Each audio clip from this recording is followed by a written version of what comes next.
सीखते हैं कि मेडिटेशन अगर जो हमें बिल्कुल बेसिक से सीखना हो, हमें कुछ भी नहीं आता हो और हमने काफ़ी हाइप सुनी है इस बारे में कि मेडिटेशन करो, स्ट्रेस कम होगा and it will benefit you in multiple ways. So what is it exactly? और बिल्कुल जिसे कुछ नहीं आता हो, एक लेमन लैंग्वेज में हम कैसे पता कर सकते हैं कि मेडिटेशन कैसे की जाती है? So let's learn about it.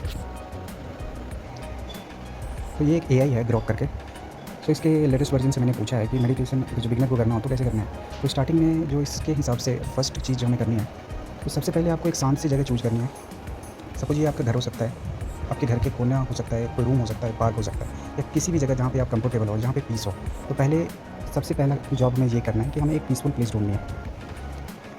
And second step जो बताया गया है, after first step, second step जो बताया गया है वो है गेट कंफर्टेबल। आपको किसी चेयर पे बैठ जाना है या फिर किसी कुशन पे भी बैठ सकते हो, और ज़रूरी नहीं है बैठना ही है। If you are comfortable you can lie down.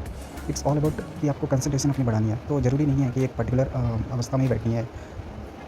हाँ, ये ध्यान रहे कि बैठने के टाइम आपका बैक स्ट्रेट होना चाहिए और रिलैक्स पोजीशन पे होना चाहिए। It should not be stiff and think about the dignity. मतलब आपको स्टिफनेस नहीं करनी है, रिलैक्स पोजीशन रहना है, मतलब आप कंफर्टेबल होने चाहिए। मेडिटेशन में जाने का सबसे फर्स्ट स्टेप ये है। आगे देखते हैं, थर्ड स्टेप इसने ये बताया कि आपको टाइमिंग सेट करनी है 5 to 10 minutes.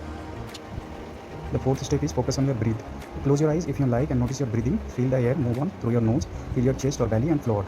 Don't force it, just observe. इसमें ऑब्जर्वेशन करनी है आपको अपनी सांसों को, जो आप अंदर इंटेक कर रहे हो, and whatever you are exhausting, whatever you are taking out, उन चीज़ों को ऑब्जर्व करनी है। Just you need not to do anything extra than this. Just observe कि आप सांसें ले रहे हो और सांस को छोड़ रहे हो।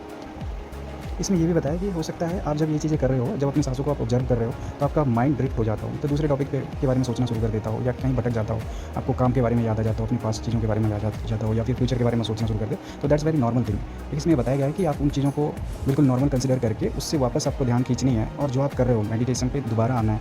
और ये कोई ऐसा नहीं है कि आप नहीं कर पा रहे हो, ये स्टार्टिंग में it happens with everybody. So just you have to do what, कि आपका जब भी माइंड ड्रिफ्ट हो दूसरी तरफ, आपको ब्रिंग बैक होनी है, मतलब दोबारा आपको मेडिटेशन वाली चीज़ों में आना है, और ये बिल्कुल नॉर्मल है। तो इसमें ऐसा बताया गया कि ये बिल्कुल पेशेंसली आपको करना है और कोई जजमेंट नहीं करनी है इसमें। और सबसे सिक्स्थ स्टेप में ऐसा बताया गया है कि इसमें आपको जब टाइमर आपकी खत्म हो जाएगी, जब जितना टाइम आपने सेट किया, सपोज 5 मिनट्स या 10 मिनट्स, वो टाइमर ऑफ हो जाएगा, तो आपको ऑब्जर्व करना है, अपनी आँखें खोलनी है और आप एक विटनेस करना है, एक चेंज अपने अंदर, एक पॉजिटिव चेंज, कि क्या चेंजेस हुए आपकी बॉडी में। सो दैट्स द फाइनल स्टेप। और फिर इसमें ये भी गाइडेंस दी गई है कि बिल्कुल सिंपल से स्टार्ट करो, because there might be possibility कि आपको लग रहा हो कि ये तो बहुत आगे की चीज़ें हैं और स्टार्ट कर रहा हूँ मैं इतना बेसिक से। So don't think about that, over think नहीं करनी है, जस्ट स्टार्ट करनी है। Once you start the thing you will end up in completing the things. So पहला तो यह है। दूसरा क्या है, अपने ऊपर इतना हार्श नहीं होना है। फेल हो रहे हैं, मेडिटेशन कर रहे हैं, कंसंट्रेशन नहीं बन पा रही है, दैट्स वेरी नॉर्मल।